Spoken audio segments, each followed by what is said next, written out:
नमस्कार। निवेश की दुनिया में जब कोई पहला कदम रखता है तो एक सवाल अक्सर मन में आता है। अपनी मेहनत की कमाई को बढ़ाने के लिए क्या रास्ता चुने? क्या सीधा किसी कंपनी का शेयर खरीद लें या फिर म्यूचुअल फंड के जरिए निवेश करें? ये सवाल खासकर उन लोगों के लिए बहुत अहम है जो अभी शुरुआत ही कर रहे हैं। तो आज हमारे पास जो भी जानकारी है, जो विश्लेषण है, वो इसी उलझन को थोड़ा सुलझाने की कोशिश करेगा। ये अलग-अलग स्रोतों से आई जानकारी है, जिसका मकसद है खासकर शुरुआती निवेशकों को एक साफ तस्वीर देना, ताकि वो अपने लिए एक सोचा समझा फैसला ले सकें। तो आज इस गहरी चर्चा का हमारा मिशन यही है कि हम इन दोनों रास्तों, डायरेक्ट स्टॉक और म्यूचुअल फंड, इनके फायदे, इनके नुकसान और इनके जो बुनियादी फर्क हैं, उनको समझें। हम ये जानने की कोशिश करेंगे कि कौन सा विकल्प किस स्थिति में या कहें किस तरह के निवेशक के लिए ज्यादा ठीक बैठता है। तो चलिए शुरू करते हैं। सबसे पहले बात करते हैं सीधे शेयर बाजार की, मतलब डायरेक्ट स्टॉक इन्वेस्टिंग की। जैसा कि हमारे पास जो जानकारी है वो बताती है, इसका सीधा मतलब है किसी पब्लिक लिमिटेड कंपनी के शेयर या इक्विटी आप सीधे स्टॉक एक्सचेंज से खरीदते हैं। मतलब आप उस कंपनी के एक छोटे से हिस्से के मालिक बन जाते हैं, है ना? जी बिल्कुल, आप सीधे हिस्सेदार हो गए। और इसका सबसे बड़ा आकर्षण क्या है? जो जानकारी है वो इस पर जोर देती है कि यहाँ उच्च रिटर्न की संभावना बहुत ज्यादा होती है। हाँ, ये बात तो है। अगर आपने सही कंपनी चुन ली और उसने बहुत अच्छा परफॉर्म किया, तो आपका पैसा कुछ ही सालों में कई गुना बढ़ सकता है। सोचिए, कोई छोटी उभरती हुई कंपनी में पैसा लगाया और वो आगे चलकर बहुत सफल हो गई।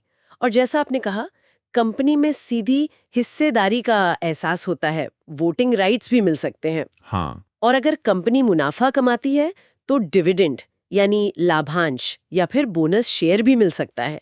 ये सब सुनने में तो काफी अच्छा लगता है। हाँ, आकर्षक तो है ही। लेकिन यहीं पर दूसरा पहलू भी है जिसे ये स्रोत काफी साफ तौर पर बताते हैं। जहां बहुत ऊंचे रिटर्न की उम्मीद है, वहीं भारी जोखिम भी है। मतलब हाई रिस्क, हाई रिवॉर्ड वाला मामला है। अच्छा।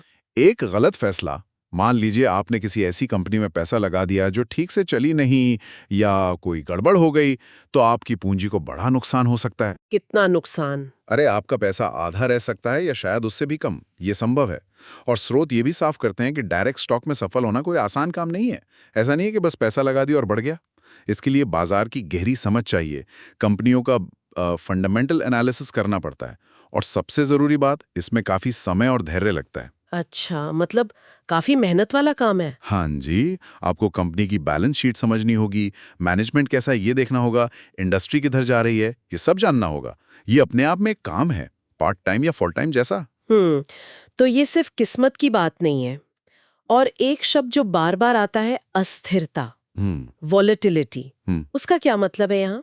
हाँ, वोलेटिलिटी यानी अस्थिरता। स्रोत इसे एक महत्वपूर्ण जोखिम मानते हैं। शेयर बाजार बहुत संवेदनशील हो सकता है। कोई खबर आई, कोई आर्थिक बदलाव हुआ, दुनिया में कुछ हो गया, तो बाजार बहुत तेजी से रिएक्ट करता है। अच्छा। कीमतों में अचानक बड़ा उतार चढ़ाव आ सकता है, जैसे समुद्र की लहरें होती ना, कभी शांत, कभी एकदम तूफानी। छोटी अवधि में अंदाजा लगाना मुश्किल होता है। तो ये अस्थिरता सबके बस की बात नहीं होती। रातों रात आपका पोर्टफोलियो खरा से लाल हो सकता है, और ऐसे में लोग घबराकर गलत फैसले भी ले लेते हैं। समझ गए। और एक और जोखिम का जिक्र था, एकाग्रता जोखिम, कंसंट्रेशन रिस्क। बिल्कुल।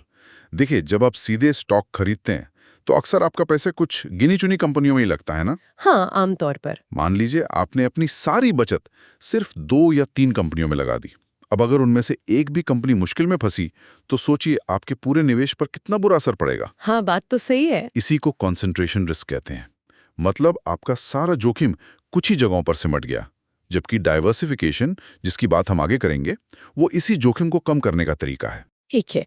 तो डायरेक्ट स्टॉक्स का मामला अब थोड़ा साफ हुआ। ज्यादा मुनाफे की उम्मीद, सीधा मालिकाना हक, लेकिन साथ ही ज्यादा जोखिम, ज्यादा मेहनत, बाजार का उतार चढ़ाव और ये एकाग्रता का खतरा। अब आते हैं दूसरे विकल्प पर, म्यूचुअल फंड। इसके बारे में स्रोत क्या बताते हैं? स्रोत म्यूचुअल फंड को समझाने के लिए एक अच्छी मिसाल देते हैं, स्टॉक्स की टोकरी। टोकरी। हाँ, मतलब आप एक शेयर नहीं खरीद रहे हैं, बल्कि एक पूरी टोकरी खरीद रहे हैं, जिसमें पहले से ही कई अलग अलग कंपनियों के शेयर रखे हुए हैं। और इस टोकरी को कौन संभालता है? एक प्रोफेशनल फंड मैनेजर। उसका काम ही यही है कि वो तय करे कि इस टोकरी में कौन से शेयर रखने हैं, कब खरीदने कब बेचने। अच्छा, यानी मेरा पैसा सीधा एक कंपनी में नहीं जाता बल्कि कई सारी कंपनियों में बट जाता है। बिल्कुल सही पकड़ा आपने। और यही म्यूचुअल फंड का सबसे बड़ा फायदा है, जिसे कहते हैं विविधीकरण, डाइवर्सिफिकेशन। मान लीजिए आपने 10,000 रुपए लगाए, तो वो पैसा शायद 30, 40 या 50 अलग अलग कंपनियों में थोड़ा थोड़ा बट जाएगा। अब अगर इनमें से कोई एक दो कंपनी अच्छा नहीं भी करती, तो बाकियों के अच्छे प्रदर्शन से वो नुकसान कुछ हद तक कम हो सकता है। आपका कुल जोखिम काफी कम हो जाता है। वो कहावत है ना, सारे अंडे एक टोकरी में मत रखो, ये बिल्कुल वही बात है। ये तो बहुत महत्वपूर्ण है, खासकर उनके लिए जो ज्यादा रिस्क नहीं लेना चाहते। और दूसरा फायदा आपने बताया पेशेवर प्रबंधन, प्रोफेशनल मैनेजमेंट। इसका ठीक ठीक मतलब क्या है? इसका मतलब है कि आपके पैसे का मैनेजमेंट वो लोग कर रहे हैं जिनका यही पेशा है, जो इसके एक्सपर्ट हैं। ये फंड मैनेजर और उनकी जो टीम होती है, वो लगातार बाजार पर नजर रखते हैं, कंपनियों पर रिसर्च करते हैं, अर्थव्यवस्था का विश्लेषण करते हैं और फिर फैसला लेते हैं कि निवेशकों का पैसा कहाँ लगाना सबसे फायदेमंद और सुरक्षित रहेगा। तो मुझे खुद घंटों बैठकर रिसर्च करने की जरूरत नहीं, बिल्कुल नहीं। आपको बाजार की हर खबर पर नजर रखने की जरूरत नहीं पड़ती। आप उनकी विशेषज्ञता का फायदा उठाते हैं। तो ये तो शुरुआती निवेशकों के लिए काफी आसान रास्ता लगता है। सामग्री में SIP यानी सिस्टमैटिक इन्वेस्टमेंट प्लान का भी जिक्र है, वो क्या चीज है? हाँ, SIP आजकल बहुत लोकप्रिय है म्यूचुअल फंड में निवेश के लिए, और स्रोत इसे एक अनुशासित निवेश तरीका मानते हैं।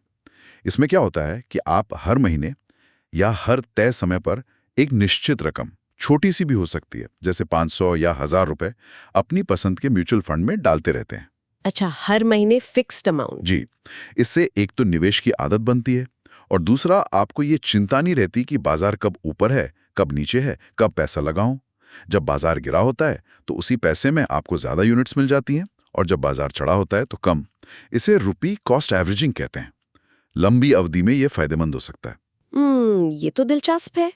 तो म्यूचुअल फंड के फायदे हुए विविधीकरण से रिस्क कम, विशेषज्ञों का प्रबंधन और SIP से निवेश में आसानी और अनुशासन। लेकिन क्या इसका कोई नेगेटिव साइड भी है, कोई नुकसान? हाँ, जरूर। हर चीज के दो पहलू होते हैं, और विश्लेषण इस पर भी बात करता है। पहला, म्यूचुअल फंड में रिटर्न आमतौर पर कह रहा हूं, डायरेक्ट स्टॉक में जो कभी कभी विस्फोटक रिटर्न मिल जाता है, वैसा शायद ना मिले। अच्छा, मतलब रिटर्न थोड़ा कम हो सकता है। हो सकता है, क्योंकि विविधीकरण जहां जोखिम कम करता है, वहीं वो असाधारण मुनाफे की संभावना को भी थोड़ा सीमित कर देता है। सोचिए, आपकी टोकरी में 50 शेयर है। अगर एक शेयर 10 गुना बढ़ भी गया, तो आपके कुल निवेश पर उसका असर उतना बड़ा नहीं होगा जितना तब होता जब आपने सारा पैसा उसी एक शेयर में लगाया होता। समझ गए। और दूसरा पहलू, शायद खर्चों से जुड़ा? बिल्कुल। ये जो पेशेवर प्रबंधन है, ये मुफ्त में तो नहीं मिलता।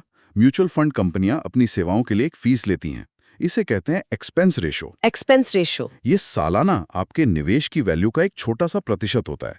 मान लीजिए 0.5% से लेकर 1.5% या 2% तक भी हो सकता है। ये किस लिए होता है? ये फंड चलाने का खर्चा है, मैनेजर की fees, research team, office, marketing वगैरह। जैसे आप बिल्डिंग में रहते हैं तो मेंटेनेंस चार्ज देते हैं ना, हाँ। वैसा ही कुछ। ये विविधीकरण की ताकत को बहुत अच्छे से समझाता है। तो अंत में इन स्रोतों का निष्कर्ष क्या निकलता है? वो किसे बेहतर मानते हैं, स्टॉक को या म्यूचुअल फंड को? देखिए, दिलचस्प बात यह है कि सामग्री किसी एक को साफ तौर पर बेहतर नहीं कहती, बल्कि निष्कर्ष ये है कि बेहतर क्या है, ये पूरी तरह से निवेशक पर निर्भर करता है। निवेशक पर? कैसे? मतलब अगर कोई निवेश की दुनिया में नया है, जिसके पास बाजार को समझने या कंपनियों पर रिसर्च करने का समय या अनुभव नहीं है, या जो बहुत ज्यादा जोखिम नहीं लेना चाहता, तो उसके लिए म्यूचुअल फंड और खासकर SIP के जरिए एक बहुत अच्छा और सुरक्षित शुरुआती रास्ता हो सकता है। ठीक है। और दूसरी तरफ? अगर कोई ऐसा व्यक्ति है जिसे बाजार की अच्छी समझ है, जो कंपनियों का विश्लेषण कर सकता है, जो ज्यादा जोखिम लेने में सहज और उसके बदले ज्यादा रिटर्न की उम्मीद रखता है, तो सीधे स्टॉक में निवेश उसके लिए शायद ज्यादा रोमांचक और फायदेमंद हो सकता है। तो ये व्यक्तिगत मामला है। आपकी अपनी स्थिति, आपका ज्ञान, आपकी जोखिम लेने की क्षमता, इन सब पर निर्भर करता है। बिल्कुल।